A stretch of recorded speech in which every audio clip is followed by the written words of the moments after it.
여러분 안녕하십니까? 3월 1일 토요일 뉴스타트 1부 시작합니다.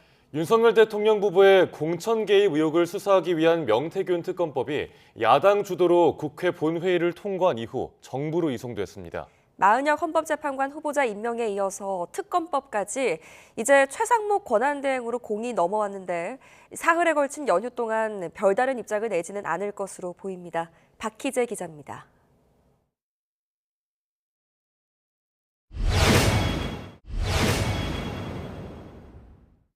이른바 명태균 특검법이 최근 야당 주도로 국회를 통과한 뒤 하루 만에 정부로 이송됐습니다. 국회를 통과해 정부로 이송된 법안은 15일 안에 공포하거나 제2요구권을 행사해야 합니다. 이에 따라 처리 시한은 오는 3월 15일이 됐습니다.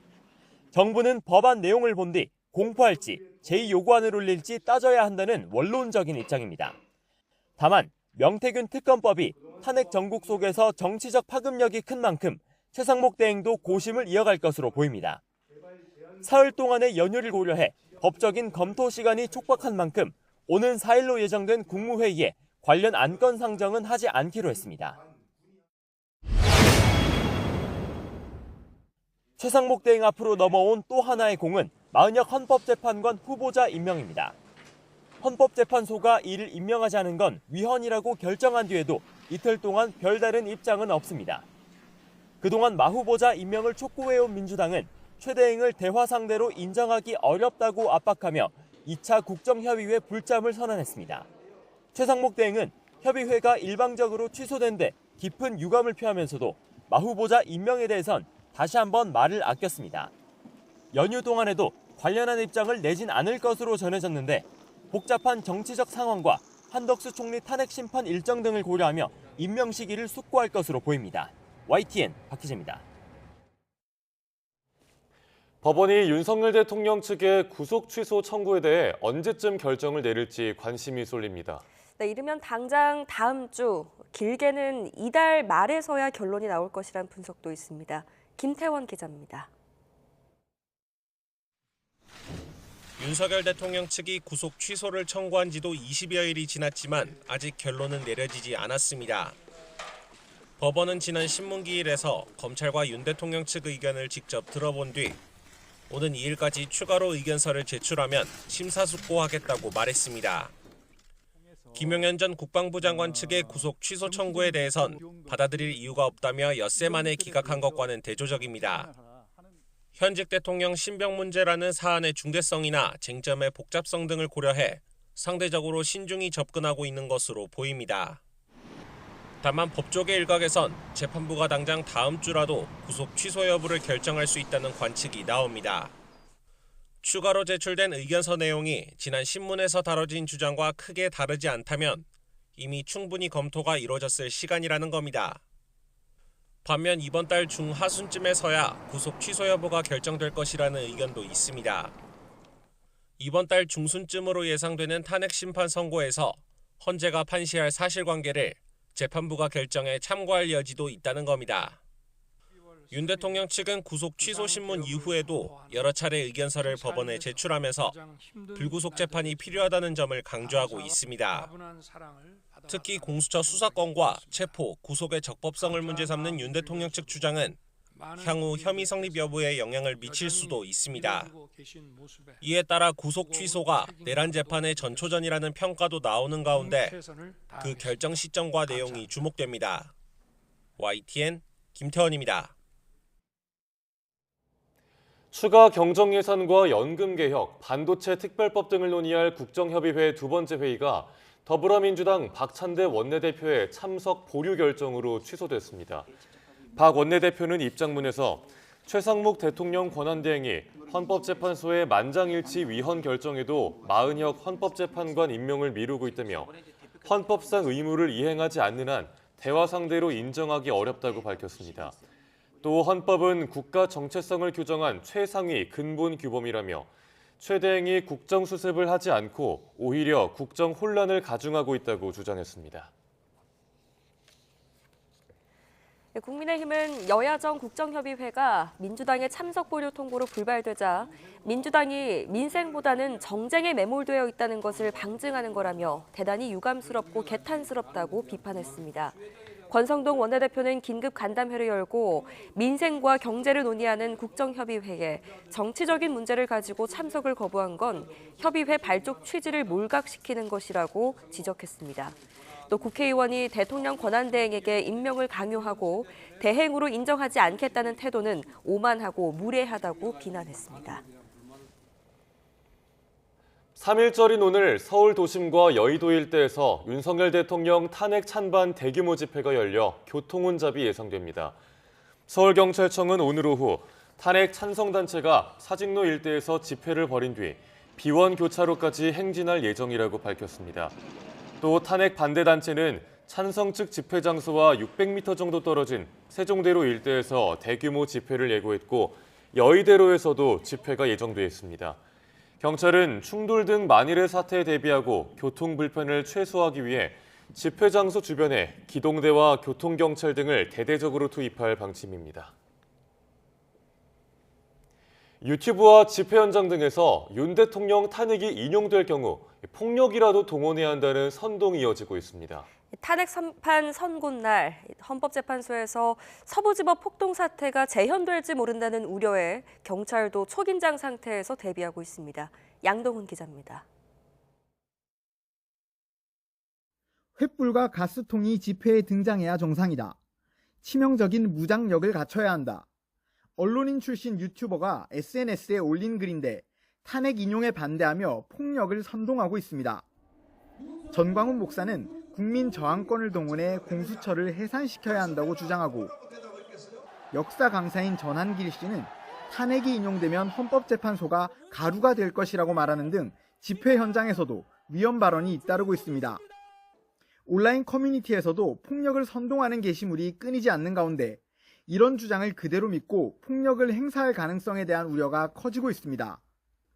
서부지법 폭동이 저항권 행사에 해당하느냐는 질문에 보수 유튜브를 안 보는 시민 중에는 8%만 동의했는데 보수 유튜브를 매일 1시간 넘게 보는 응답자의 경우 8배에 가까운 63%가 동의했다는 여론조사 결과도 나왔습니다.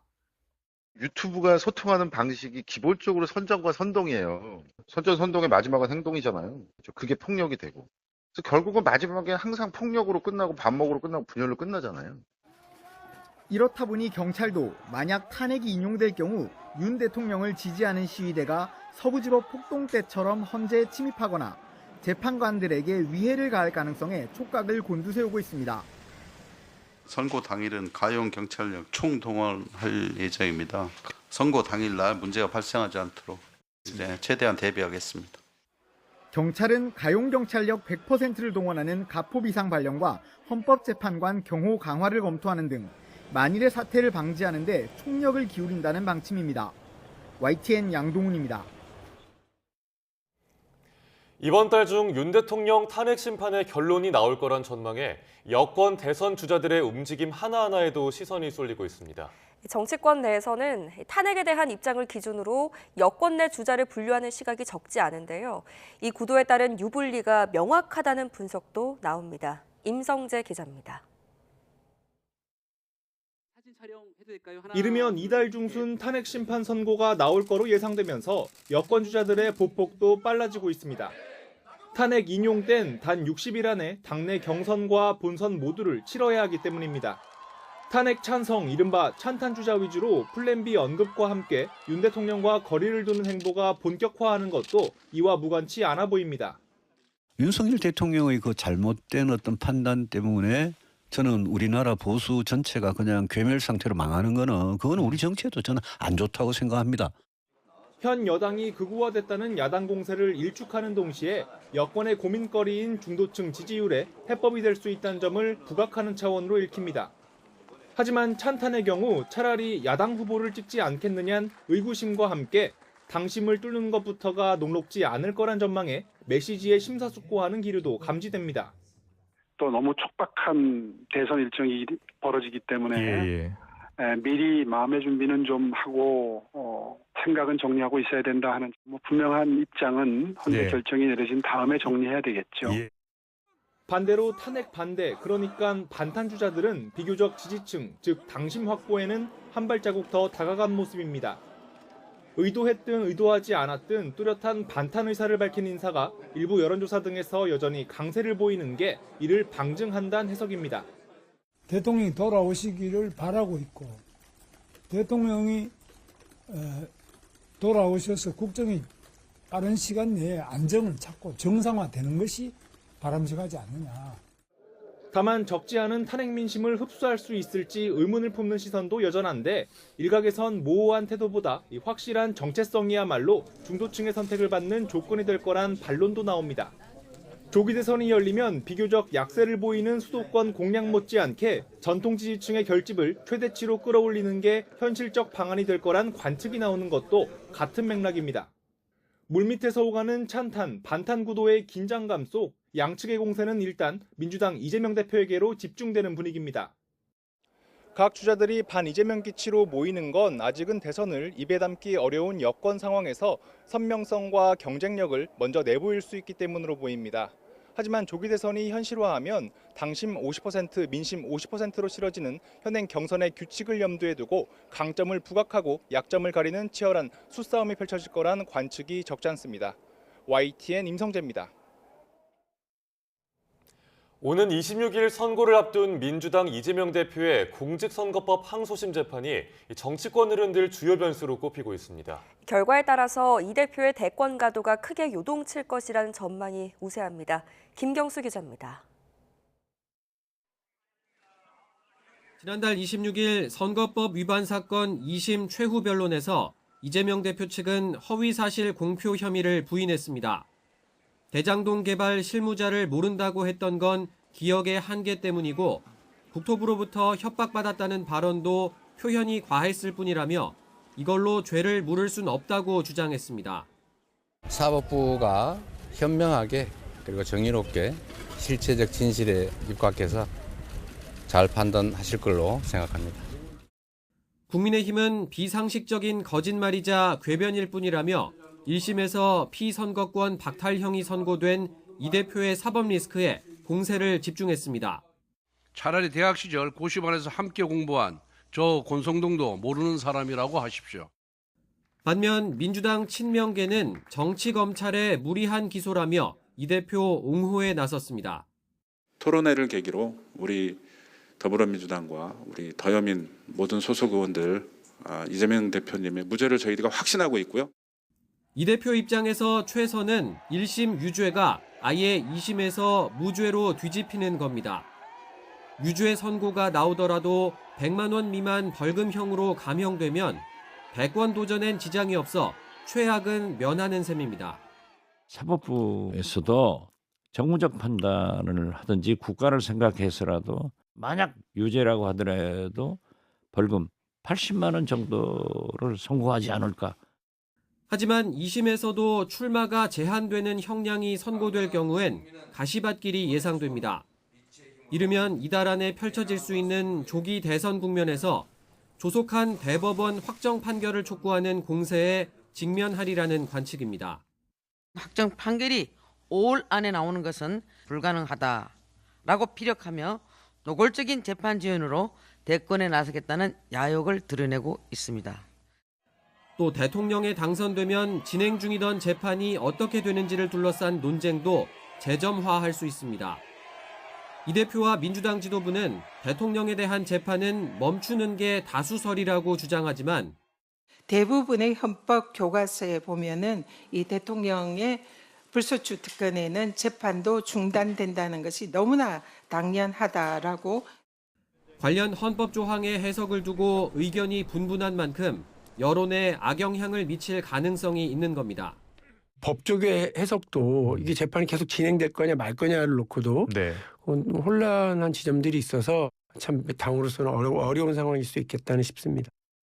유력 대권 주자의 운명이 걸린 항소심 선고 때까지 당분간 여야의 여론전은 치열하게 전개될 것으로 보입니다. 또 어떤 결과가 나오든 그 파장도 적잖을 것으로 전망됩니다. YTN 김경수입니다.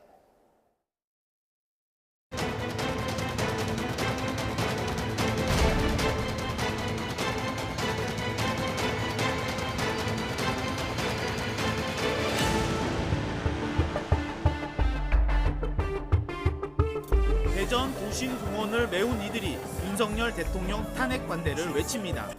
참가자들은 탄핵 기각과 대통령 석방을 강하게 촉구했습니다. 윤석열 대통령 살려내고 무너지기 직전에 대한민국도 여러분들이 살려내고 계십니다. 대전 도심에선 지역시민사회단체 등으로 구성된 윤석열 정권 퇴직운동본부의 탄핵 촉구 집회도 열렸습니다.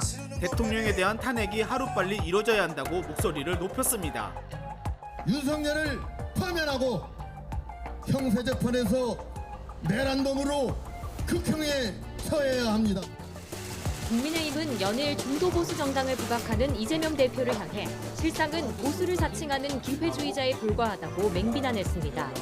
이재명 대표는 역주행에 난폭운전에 음주운전까지 더해서 도로를 온통 난장판으로 만들고 있습니다. 민주당은 여당이 내란 우두머리를 지키는 극우 정당이 돼버렸다면서 아예 당 이름까지 바꾸라고 맞받았습니다. 초구를 넘어서서 범죄 집단을 지켜요. 내란 수계를 지킵니다. 이런 건 보수라고 하지 않고 극우라고 하는 거예요. 윤석열 대통령은 최후 변론에서 계엄을 선포할 당시 우리나라가 비상사태였다고 말했습니다. 최후 변론을 진행한 정청래 국회 법제사법위원장은 몽상에 빠져있는 권력자가 평화로운 일상을 무너뜨리려 한 것이었다고 비판했습니다. 정치권 인사를 체포하거나 끌어내라고 했다는 의혹과 관련해선 지시를 내린 적 없다는 입장을 다시 한번 강조했습니다. 의결 정족수가 차지 않았으면 더 못 들어가게 막아야지 끌어낸다는 것도 상식에 맞지 않는 얘기입니다. 반면 탄핵소추위원장인 정청래 국회 법제사법위원장은 국회 유리창을 깨부수고 난입한 건 억압이고 폭력이었다며 온 국민이 지켜본 일이라고 반박했습니다.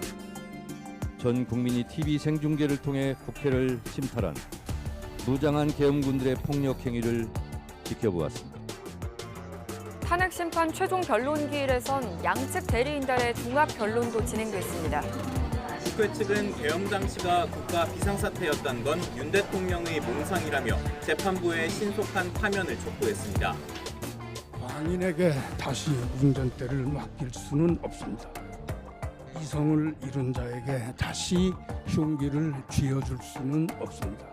윤 대통령 측은 야당의 줄탄핵과 정책 발목 잡기, 예산 삭감으로 국정이 마비됐다며 국헌을 어지럽힌 게 누구냐고 맞섰습니다. 민주당이 저지른 폐합을 일당 독재 파쇼 행위를 확인하고 이 사건에 뛰어들게 되었습니다. 윤석열 대통령의 탄핵 심판 최후 진술을 지켜본 여야의 반응 극명하게 엇갈렸습니다. 진솔한테 국민 사과와 그리고 비상계엄에 이르게 된 본인의 그런 고뇌가 진솔하게 잘 나타났다. 윤석열 대통령을 파면한다 하는 주문이 선고될 것이라고 확신하고 있고, 선고와 동시에 이 헌재에도 대한민국에도 봄이 오고, 윤석열 대통령 탄핵 심판 변론 절차를 마무리한 헌재는 곧바로 평의에 착수했습니다. 선고 일정은 2, 3일 전에야 공지되는데 전례에 비춰보면 다음 달 중순이 유력합니다. 지난해 탄핵 소추를 시작으로 70여일에 걸친 탄핵 심판 대장정 끝에 앞으로 2주가량은 오로지 헌재의 시간입니다.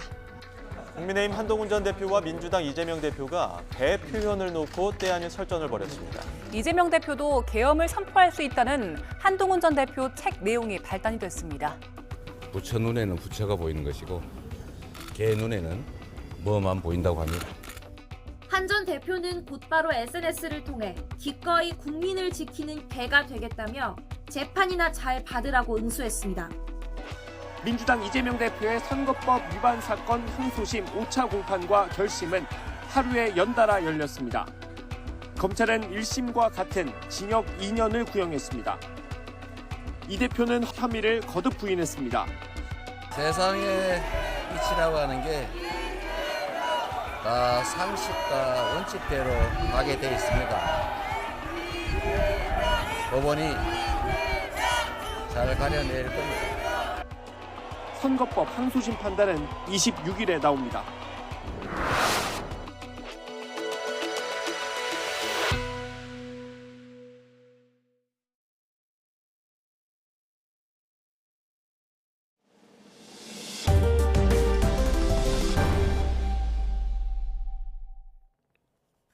3월의 시작부터 날씨가 요란하겠습니다. 오늘부터 사흘 동안 이어지는 3일절 연휴에 전국적으로 비바람이 몰아치겠고 영동 지역에는 70cm가 넘는 폭설이 쏟아질 전망입니다. 김민경 기자입니다.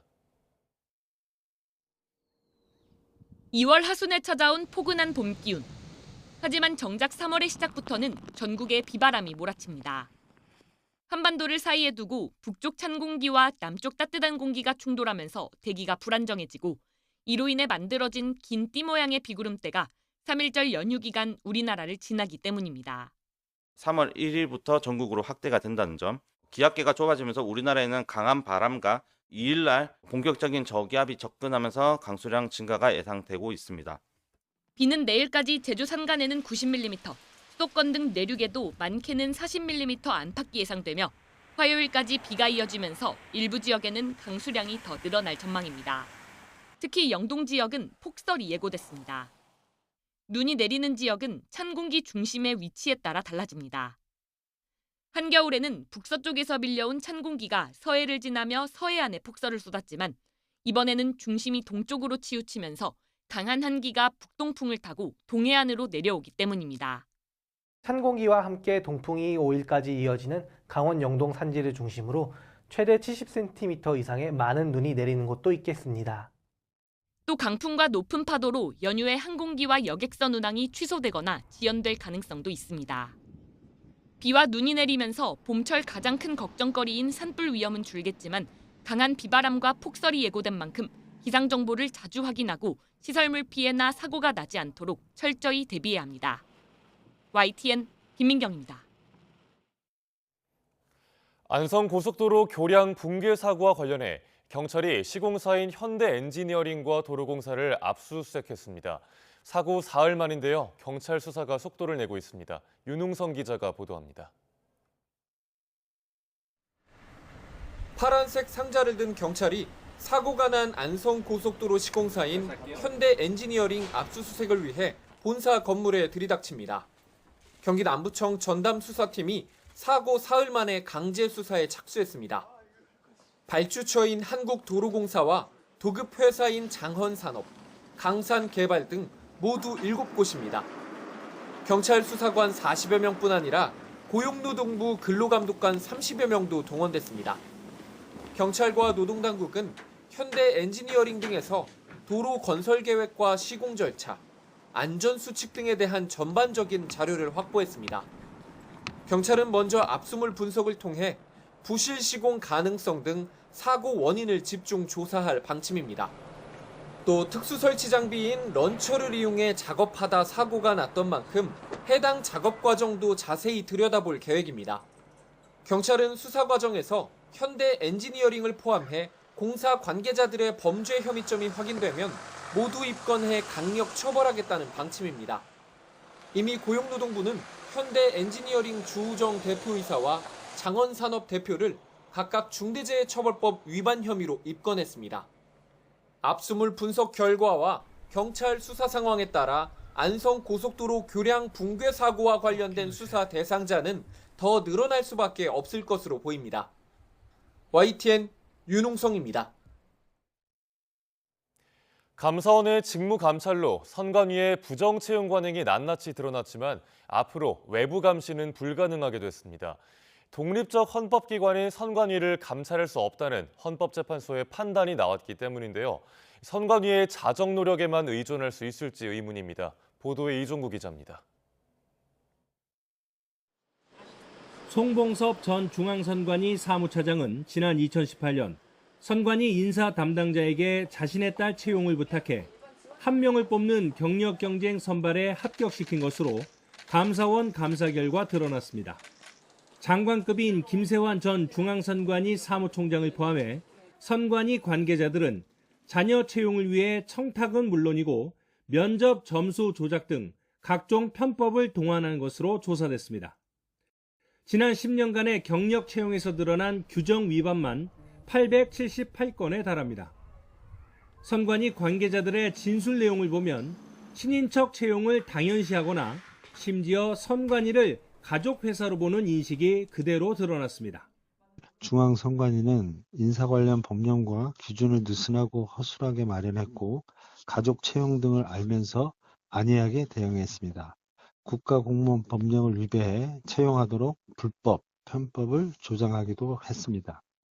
하지만 헌법재판소는 이 같은 감사원의 선관위 직무 감찰을 위헌이라고 판단했습니다. 선거 관련뿐 아니라 일반 행정 업무에 대한 감사도 안 된다는 건데 선관위가 독립적 헌법기관이라는 게 이유입니다.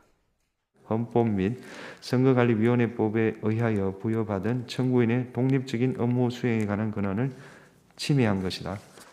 결국 선관위가 자체 감찰 기능을 강화하는 방법이 있지만 선관위는 가족회사라는 인식 속에 제 식구 감싸기를 벗어날 수 있을지 의문입니다. 국회 국정조사 또는 권익위 조사가 가능은 하지만 한계는 뚜렷합니다. 실제로 권익위가 이번 채용 의혹으로 28명을 고발했지만 검찰은 증거 불충분으로 모두 무혐의 처리했습니다. 권익위 조사는 자료 제출 요구 등 강제권이 없기 때문입니다. 선거관리위원회는 국민권익위원회의 현장 조사에 응하지 않고 비협조적인 자세로 대응하고 있습니다. 선관위의 독립성은 필요하지만 외부 감시를 받지 않는 무소불위 권력이라는 우려에 대해 선관위는 실질적인 해답을 제시해야 할 것으로 보입니다. YTN 이종우입니다. 정부가 서울시의 필리핀 가사관리사 시범 사업을 1년 더 연장하기로 한 가운데 제도의 확장성에 한계가 있다는 지적이 나오고 있습니다. 사실상 부유층 전용 정책이란 논란부터 노동 여건을 고려하지 않고 무리하게 정책을 추진하고 있다는 비판의 목소리도 함께 이어지고 있습니다. 백정규 기자의 보도입니다. 고용노동부와 서울시는 최근 필리핀 가사관리사 시범 사업을 1년 연장하기로 했습니다. 상반기 1,200명 규모로 본 사업을 진행할 계획이었지만 관계부처 협의가 끝나지 않았고 다른 지자체의 수요도 저조해 본 사업 추진이 어렵게 되자 시범 사업을 연장하기로 한 겁니다. 가사관리사 이용 가격은 퇴직금과 업체 운영비 등을 반영해 기존보다 시간당 20% 올리기로 했습니다. 다만 정부가 별도의 지원 등은 고려하지 않아 비용 부담은 오롯이 이용 가정의 몫입니다. 시범 사업 초기 미흡한 근로 환경과 가사관리사의 이탈, 임금 체불 등 논란이 끊이질 않았는데 비용 부담까지 커지면서 부유층을 위한 정책이 아니냐는 비판이 나옵니다. 또 정부가 시범 사업 연장을 발표하면서 함께 내놓은 설문조사 결과를 보면 서비스에 전반적으로 만족한다는 응답은 84%였지만 저출생 해결에 긍정적 역할을 할 것인지에 대한 응답은 47%로 나타났습니다. 애초 목적인 저출생 대책으로서 실효성이 떨어진다는 지적이 나오는 이유입니다. 저출생 초고령화 사회에서 돌봄은 국가 책임 강화와 지속 가능이 핵심이지만 제도 확장성에서 한계가 드러난 겁니다. 여기에 외국인 근로자를 저임금으로 활용하는 방식에 대해서도 우려의 목소리가 나옵니다. 저임금의 이주 노동자에게 떠맡기려다 실패한 정책임을 정부 스스로가 시인해야 할 것입니다. 현장 단체와 함께 냉정한 평가를 통해 중장기적 가사 돌봄 정책을 수립해야 합니다. 저출생 고령화 시대, 돌봄과 돌봄 노동의 가치는 물론 이주 노동자들의 권리도 생각하는 정책 변화가 필요해 보입니다. YTN 백종규입니다. 네, 올해 1학기부터 고교 학점제가 전면적으로 도입됩니다. 대학교처럼 고등학교에서도 학생들이 듣고 싶은 과목을 신청해서 개인별로 시간표를 짜게 되는 건데요. 3년 동안 모두 192학점을 이수해야 하고 낙제하면 졸업을 하지 못합니다. 염혜원 기자입니다. 올해 고등학교 1학년 학생부터는 학교에서 일괄적으로 짜준 시간표에 따라 수업을 듣지 않습니다. 대학생처럼 각자 듣고 싶은 과목을 수강 신청해서 개별 시간표를 짭니다. 기존에는 출석 일수만 채우면 졸업했지만 고교 학점제가 도입되면서 이젠 3년 동안 최소 192학점을 이수해야 합니다. 물론 반드시 들어야 하는 과목은 있습니다. 고등학교 1학년은 공통 국어와 수학, 영어, 통합 사회, 과학, 한국사 등을 들어야 합니다.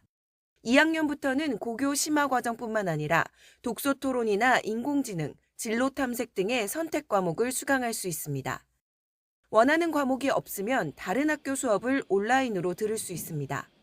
성적은 A부터 E까지 절대평가로 매기고 2등급인 하위 40% 이하 낙제점을 받으면 졸업도 안 됩니다.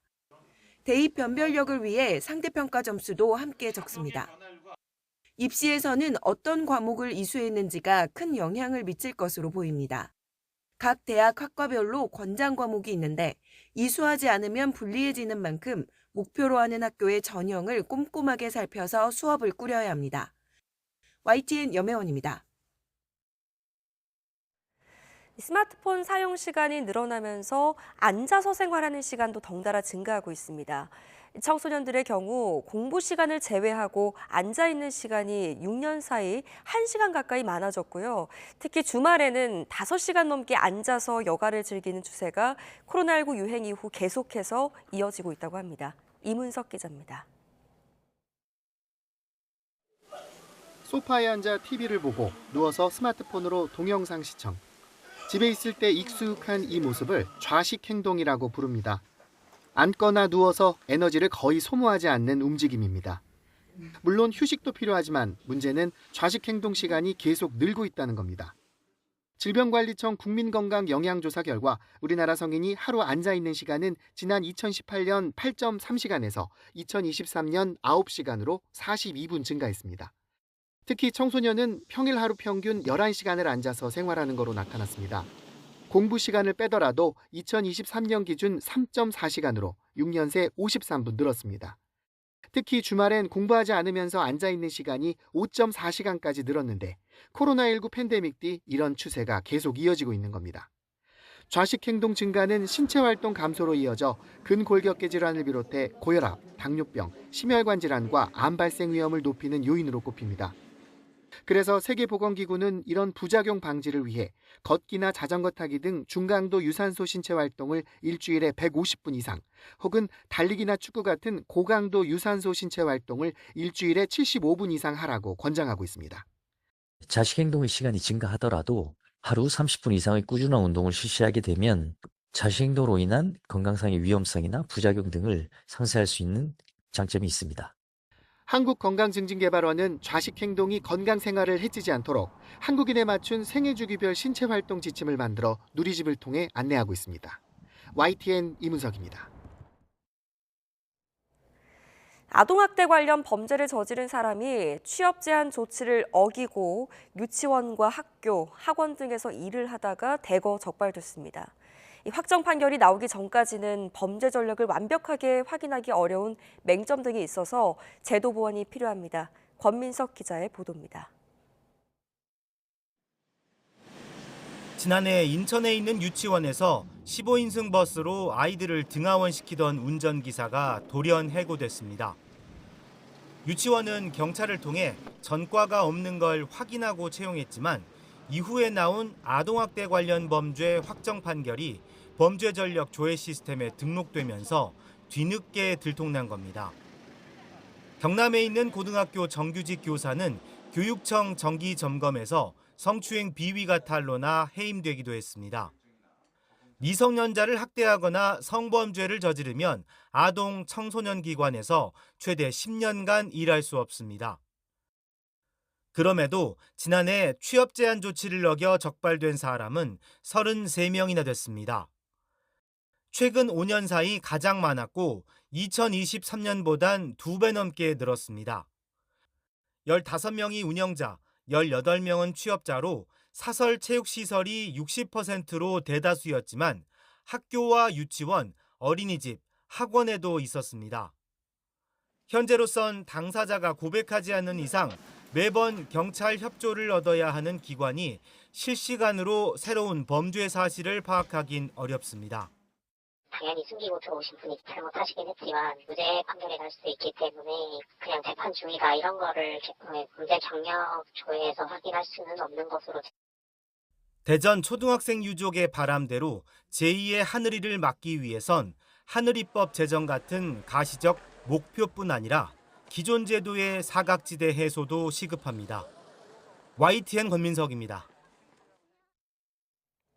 트럼프 미국 대통령과 젤렌스키 우크라이나 대통령이 백악관에서 정상회담을 열고 광물협정 체결과 우크라이나 종전 협상에 대해 논의했지만 입장 차이를 좁히지 못하고 설전 끝에 조기 종료됐습니다. 트럼프 대통령은 현지 시간 28일 낮 SNS에 성명을 내고 자신은 젤렌스키 대통령이 평화를 위한 준비가 되지 않았다고 본다며 미국에 대해 무례하게 행동했다고 말했습니다. 트럼프 대통령은 젤렌스키 대통령에게 평화를 위한 준비가 되면 언제든 돌아올 수 있다고 말했습니다. 정상회담 초반 젤렌스키 대통령은 푸틴 러시아 대통령을 향해 살인자에게 영토를 양보해서는 안 된다며 안전보장 문제를 제기하다 JD 벤스 부통령과 설전을 벌였고 트럼프 대통령은 협상을 하지 않으면 미국은 우크라이나 종전 협상에서 빠질 거라고 목소리를 높였습니다. 이스라엘과 하마스의 가자 휴전 2단계 이행을 위한 협상이 시작부터 난항입니다. 아슬아슬한 휴전 상황이 이어지는 가운데 요르단에서는 트럼프 대통령의 가자 구상에 반대하는 시위가 열렸습니다. 박영진 기자가 보도합니다. 요르단 수도 암만, 트럼프 반대 포스터를 들고 가자 주민 이주 반대를 외치며 시민들이 거리로 나왔습니다. كل مستوياتها يعلنون موقفا واحدا لا للتهجير لا للوطن البديل لا محاولات لبناء أي مشروع لتهجير الشعب الفلسطيني من أرضه ولذلك اليوم 트럼프 대통령은 가자 지구를 장악해 고급 휴양지로 개발하겠다며 이집트와 요르단의 가자 주민 수용을 요구했지만 두 나라 모두 거부했습니다. لذلك نحن نحتاج إلى التفافة سياسية واضحة في الموقف الأردني وتحالف مع المقاومة وقوى المعارضة التي تناهض مشروع الوطن البديل. 요르단을 비롯한 아랍 국가들은 팔레스타인 국가 건설을 거듭 촉구하고 있습니다. 아랍 정상들은 오는 4일 카이로에서 만나 트럼프의 가자 구상에 대한 확실한 대안을 내놓을 계획입니다. CNN은 몇 주 안에 아랍 외무장관들이 이 제안을 들고 워싱턴을 방문할 것이라고 보도했습니다. 우여곡절 끝에 1단계를 마무리하고 이제 2단계로 넘어가야 하는 가자 휴전 협상은 또 난항입니다. 휴전 2단계의 핵심은 인질 전원 석방과 이스라엘군의 완전 철수. 하지만 1단계에서 합의한 필라델피 회랑의 철군마저 번복한 이스라엘은 가자 지구에서 완전히 철수할 뜻이 없어 보입니다. 2단계로 넘어가기보다는 1단계 연장에 초점을 두는 이유입니다. 이에 하마스는 휴전 2단계로 넘어가야 한다며 이스라엘을 향한 국제사회의 압박을 촉구했지만 결국 트럼프 대통령이 나서지 않는 한 이스라엘은 움직이지 않을 것이라는 분석이 나옵니다. YTN 박영진입니다. 폐렴으로 즉위 후 최장기간 입원 중인 프란치스코 교황이 현지 시간 28일 이른 오후 일시적 호흡 위기를 겪었습니다. 교황청은 교황이 기관지 경련을 일으키면서 호흡에 일시적으로 어려움을 겪자 의료진이 이른바 비침습적 기계 환기로 응급 조치를 했다고 전했습니다. 비침습적 기계 환기는 환자의 폐가 산소와 이산화탄소를 제대로 교환하지 못할 때 튜브를 삽입하는 대신 산소 마스크 등을 착용시켜 환자의 자발적 호흡 능력을 유도하는 조치입니다.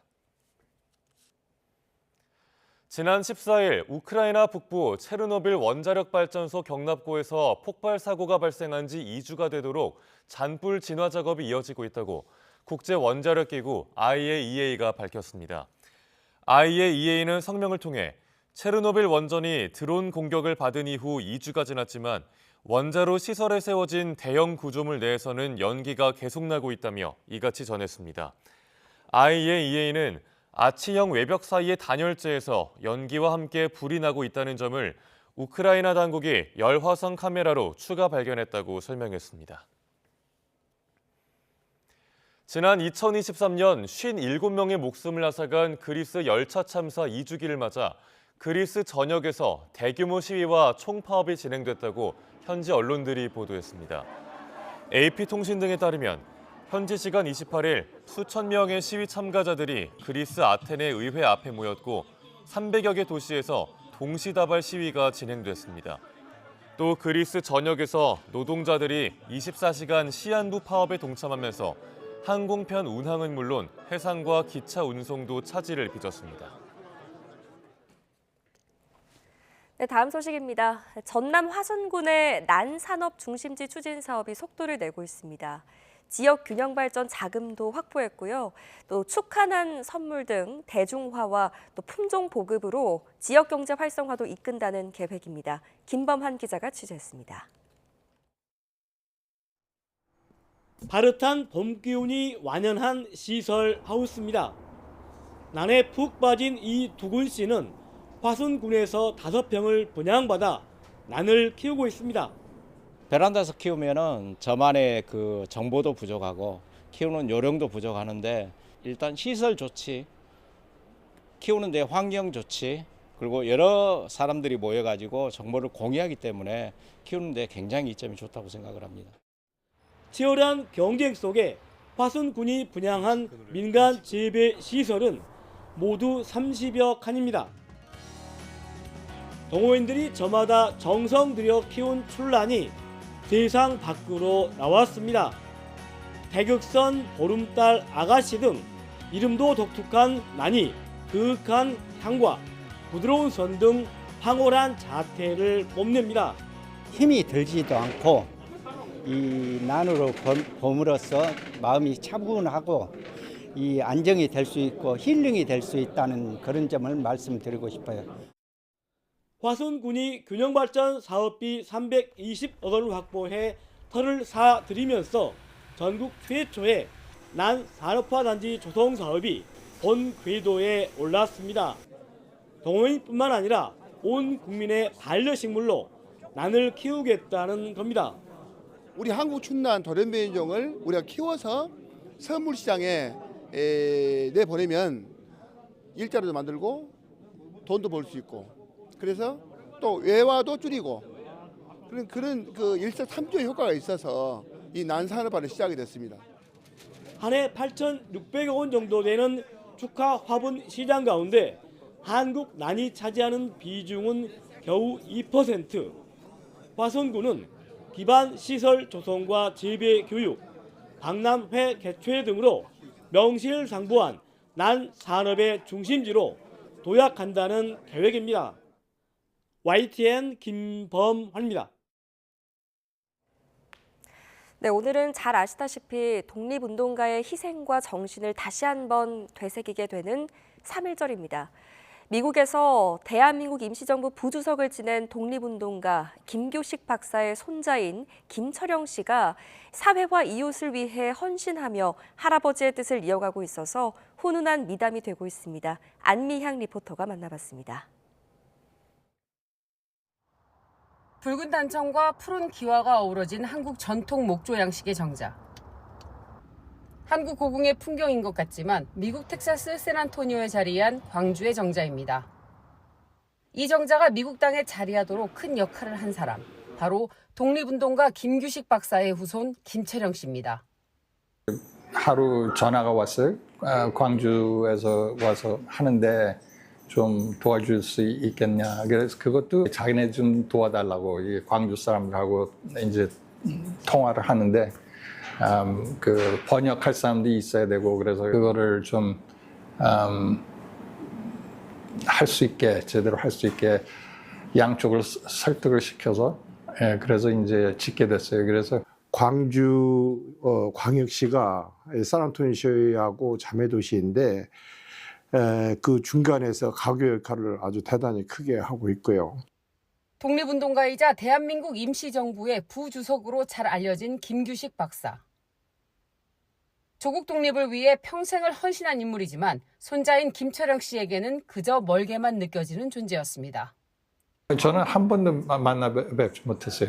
해방이 되고 그러고서는 할아버지가 중국에서 이제 한국으로 오셨는데, 그리고 저희 아버지가 같이 오셨죠. 그때 한국 전쟁, 그때 이제 납치당해서 가셨고 할머니랑 꽤 오래 살았죠. 한국전쟁 이후 어지러운 정세 속에 미국으로 이주해야 했던 어린 시절.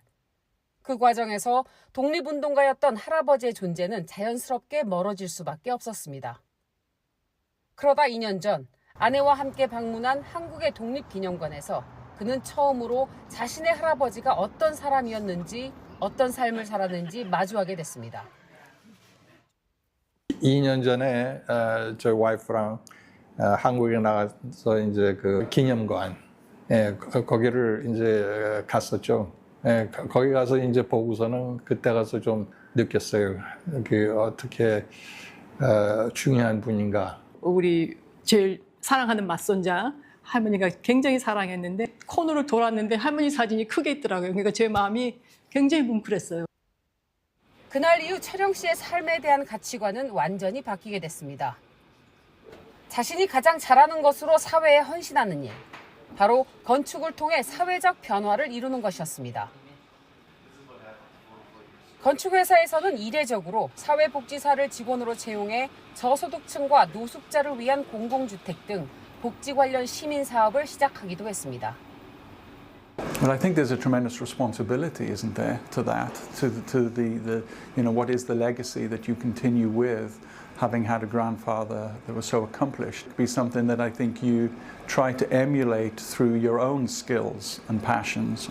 독립운동가 김규식 박사의 후손으로서 또 건축가로서 사회를 변화시킬 방법을 고민한다는 김철영 씨. 3.1절을 맞아 선조의 정신을 다시 한번 떠올리며 할아버지의 고귀한 뜻을 가슴에 새겨봅니다. YTN월드 안미양입니다. 네, 다음은 사고 소식입니다. 오늘 새벽 1시 반쯤 경남 진주시에 있는 통영 대전고속도로 통영 방향 3터널 인근에서 차량 5대가 잇따라 부딪혔습니다. 이 사고로 5명이 다쳐서 병원으로 옮겨졌는데요. 경찰은 처음에 운전자의 부주의로 인해서 차량 한 대가 사고가 난 후 뒤따라오던 차들이 잇따라 부딪힌 것으로 보고 정확한 사고 경위를 조사하고 있습니다.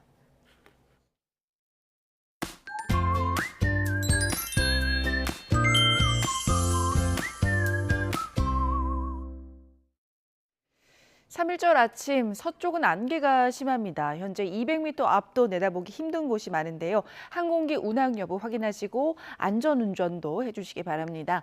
연휴 첫날부터 비 소식이 있습니다. 오늘 오전에 호남과 제주도 그리고 오후부터는 전국적으로 비가 올 텐데요. 양은 5에서 30mm 정도로 많지는 않겠습니다. 이에 따라 건조함을 해소하기는 어렵겠는데요. 하지만 내일부터는 전국적으로 많은 비가 오면서 건조함이 해소됩니다. 특히 영동 지방은 70cm 이상의 폭설이 예상돼 피해를 최소화할 수 있도록 철저히 대비해 주시길 바랍니다. 현재 기온 살펴보겠습니다. 오늘도 큰 추위는 없습니다. 서울이 영상 3.5도, 그리고 창원이 6.1도를 보이고 있고요. 낮에는 서울이 12도, 청주 13도, 대구는 16도까지 오를 것으로 보입니다. 날씨였습니다. 뉴스타트 1부 마칩니다. 잠시 후 2부가 계속됩니다. 시청해 주셔서 고맙습니다.